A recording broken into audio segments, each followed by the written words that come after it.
Панайота.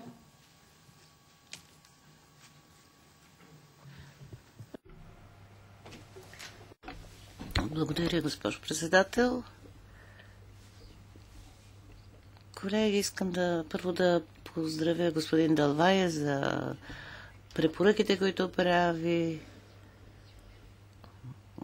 Съгласна съм, че подобряването на професионалното образование е най-добрият начин да се обвържат образователната система с пазара на труда и трябва да се въздейства върху образователната система в държавите членки. Искам да привлека вниманието ви върху три основни аспекта. На първо място трябва да се признаят безпрецедентните предизвикателства, свързани с бързото развитие на световната икономическа среда и професорските среди, преподавателските среди трябва да се приспособяват много по-бързо, да възприемат модерните начини на преподаване, за да може младите да придобият съответните умения и компетенции и да бъдат много по-конкурентно способни, да имат по-добри перспективи на пазара на труда.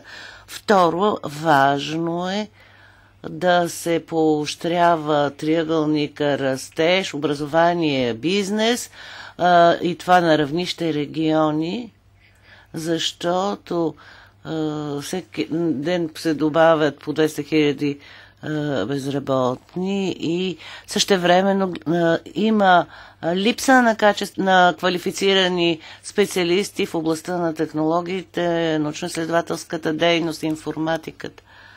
И за това в образователните програми трябва да се даде предимство на науката, технологията, инженерство и математика, за да може да се предвидят бъдещото развитие на икономиката. Трето, Европа трябва да вземе мерки за поощряване на предприемачеството сред младите. Това трябва да бъде включено и в образователните програми и ще допринесе да се промени менталитета, да се премахне страха от провал.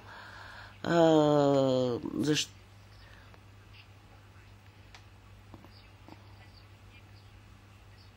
И накрая, ако искаме да постигнем трайно решение, младите трябва да бъдат не само наблюдатели и ползватели на това, което им предлагаме, а реални участници в процеса на реформи и на разработване на секторните политики.